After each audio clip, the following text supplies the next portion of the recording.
Hey tout le monde! J'espère que vous allez bien. Moi, pour ma part, ça va plutôt bien là aujourd'hui, ça va. Franchement, c'est cool.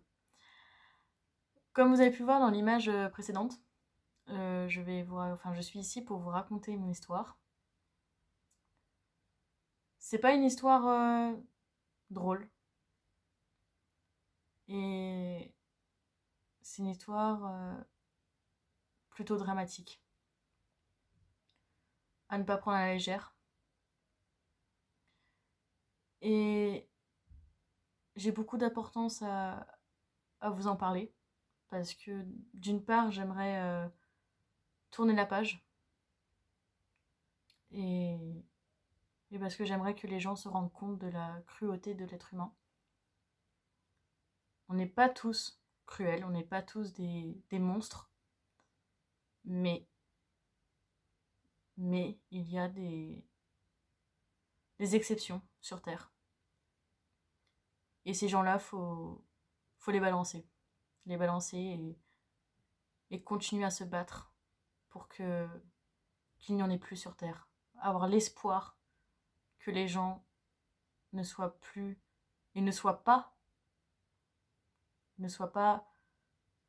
horribles entre eux. Moi, j'ai l'espoir. Et je vais vous raconter mon combat.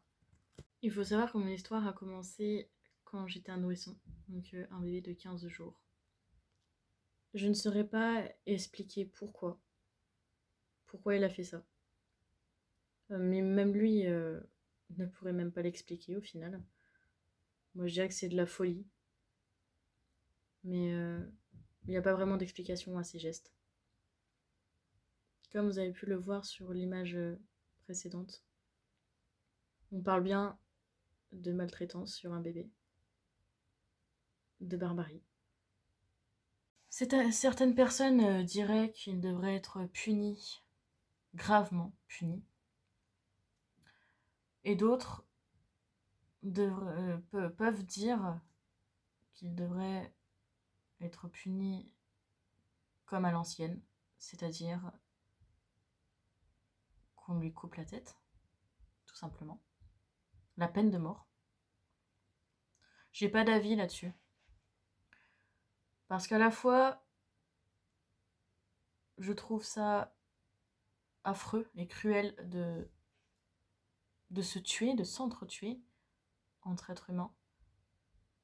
Mais à la fois, il y a des choses tellement affreuses que des gens font. Et à un moment donné, c'est même plus punissable. On peut plus rien faire pour eux. L'hôpital psychiatrie, c'est pas pour eux. Mais la prison, ce n'est pas pour eux non plus. Parce qu'au final, ils ressortent et ils comprennent toujours pas et ils recommencent.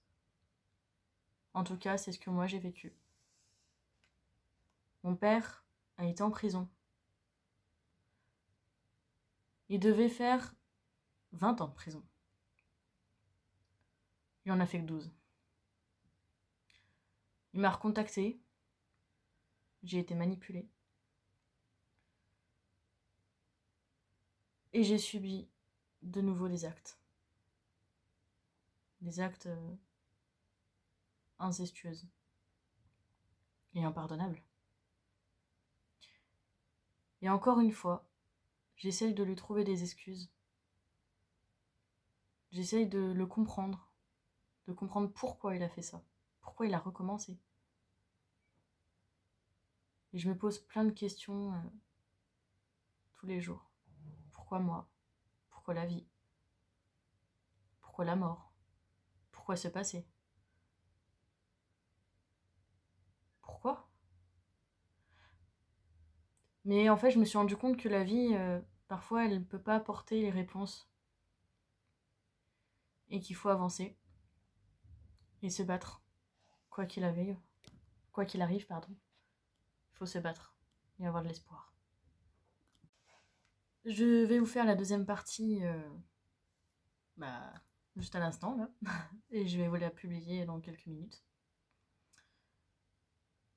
J'espère que le début de mon histoire, quoique j'ai même pas encore vraiment commencé, mais le début de mes explications ne vous aura pas trop traumatisé déjà. Encore une fois, n'écoutez pas cette vidéo, ne regardez pas cette vidéo seul. Soyez accompagné par un adulte. Parce que c'est une histoire vraiment difficile à entendre et choquant. Choquant, troublant, traumatisant, tout ce que vous voulez. Bon, c'est que du négatif en fait. Mais ça ne m'a pas apporté que du négatif. Et ça, vous allez le voir à la suite.